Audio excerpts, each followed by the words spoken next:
$10 doesn't feel like $10 anymore. Lunch used to be $8. Now it's 15, and nobody even pauses. You walk into a grocery store, grab a few basics, and somehow the receipt says $120. No steak, no wine, just necessities. And here's the part that should scare you. Your paycheck didn't collapse. It didn't disappear. It just stayed almost the same. Same job, same hours, same effort. Yet somehow, every month feels tighter. You didn't make a mistake. You didn't quit too early. You didn't gamble your money away. You did nothing. And that's the problem.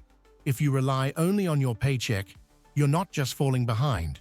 You're being mathematically erased. That sounds dramatic. But it's not opinion. It's arithmetic. Over the last few years, US home prices climbed roughly 40%. The S&P 500 rose close to 90%. Bitcoin crossed $100,000. Now stop and think. How much did your salary increase? 5%? 10% if you're lucky? That gap isn't bad luck. It isn't politics. It isn't a phase. It's how the system works. Your labor creates dollars. Assets absorb dollars. And right now, dollars are being created faster than ever. If you're not holding assets, you're holding the thing that's quietly losing value. That's why this isn't a video about hot stocks. I'm not here to tell you what to buy.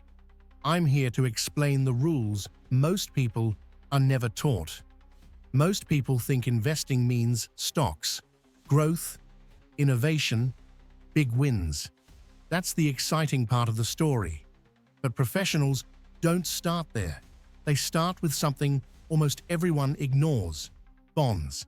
Say the word bond and people tune out. Safe, boring, retirement money. But if you understand bonds, you understand why your savings account is losing the race. Forget the jargon. Just picture this: a playground seesaw. On one side, interest rates.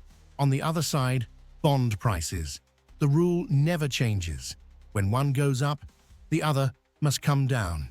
They never rise together. They never fall together. Interest rates up, bond prices down. Interest rates down, bond prices up. That's it. Now let's make it real. Imagine you buy a US Treasury bond. You invest $10,000. The government promises 3.5% per year. $350. Steady. Predictable. Then inflation heats up, and the Federal Reserve raises rates to 4%. New bonds now pay $400 a year. Ask yourself this: why would anyone pay you $10,000 for your bond when a new one pays more? They wouldn't. So if you want to sell, you lower the price. $9,800. Maybe less. Same bond, same payments, lower price. That's the seesaw working exactly as designed. Now here's where a lot of smart beginners get hurt. They hear, if rates fall, bond prices rise. So they think, I'll buy long-term bonds. Bigger move, bigger profit. On paper, that looks brilliant. In reality, it's like surfing in the open ocean during a storm. Long-term bonds are extremely sensitive to interest rates. A small mistake can create massive losses. This already happened. In 2022 and 2023, millions of investors rushed into long-term Treasury ETFs. They were convinced rate cuts were coming. They didn't. Those ETFs dropped more than 40%. The so-called safe asset fell like a speculative stock. That wasn't bad luck. That was misunderstanding risk. So no, the answer isn't avoiding bonds. The answer is shortening the seesaw. Short-term treasuries, maturities under 1 year. They barely move in price. They pay steady interest. They're backed by the US government. Think of them as a global upgraded savings account. You buy them like stocks. They pay interest daily, and they don't implode when rates move. This is where stability begins. Not excitement, not predictions, stability. Now zoom out. Imagine you're building a house with $10,000. Not a mansion, a survival house. One that stays standing during recessions, inflation, and currency shocks. Half of that money goes into short-term US Treasuries, because when uncertainty rises, the dollar is still the world's anchor. That foundation earns interest, converts part of your wealth into dollars, and protects you when currencies swing. Next, you add a pillar most people misunderstand: gold. Gold doesn't pay interest, and that's exactly why it matters. Gold isn't an investment, it's insurance. When inflation runs higher than interest rates, cash quietly loses purchasing power. Gold doesn't make you rich.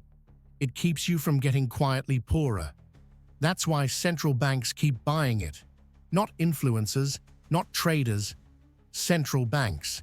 Then you leave room for growth, technology, innovation, the future. Because defense without offense is just fear.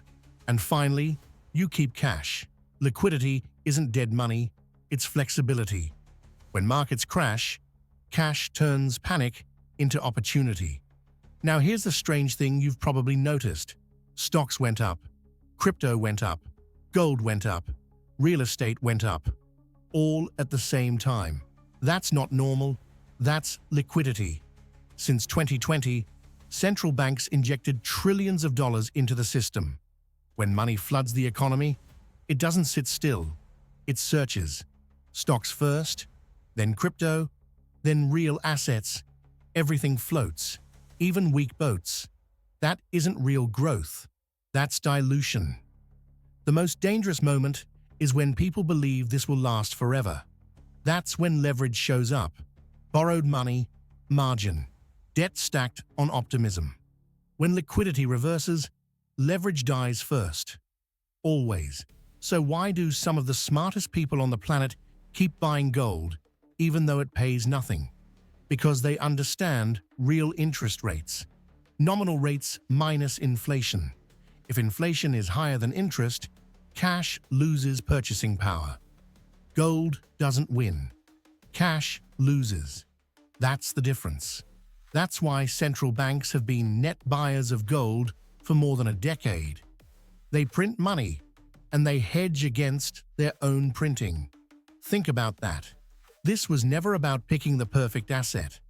It was about understanding the environment you're living in. The system isn't broken. It's working exactly as designed. The only question is whether you design for it or stay inside it and hope. You don't need to beat the market every year. You just need to avoid being wiped out once. The goal isn't excitement, it's survival, then resilience, then control. So here's the real question. Will you stay a spectator in a game you don't understand? Or will you start building something that actually lasts?